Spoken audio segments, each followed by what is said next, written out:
You may not realize it, but every time you fly, NASA flies with you. For example, if you look down at the end of that wing and see those winglets, that's NASA technology from decades ago that improves efficiency. Now, NASA is working on a new project to also upgrade and improve the wing. We've modified the wing on this airplane with what we call the ACTE flap, adaptive compliant trailing edge flaps that mold into the shape of the wing. When you're flying along and you look at normal airplanes and the flap goes down, you see big gaps in the structure.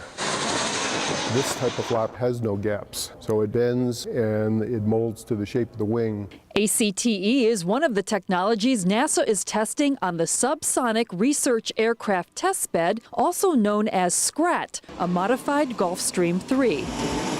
While some NASA projects involve supersonic flight, like softening the sonic boom, this one is working to improve subsonic flight, which is slower than the speed of sound. Kevin Weinert is project manager. NASA is charged by the government and to help the taxpayers get some value that's eventually something that they can benefit from when commercial enterprises uses the technology.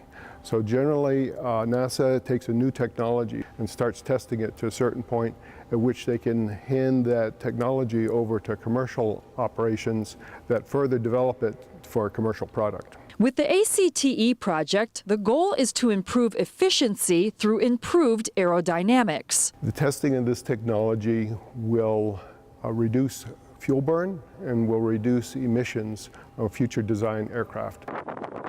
A byproduct of this technology is that the noise generated by the airframe while on approach to an airport is getting reduced. Before that can happen, the help of these red strings, parachute cord called tufts, is needed. That's a typical thing we use in flight testing to observe the airflow over the wing.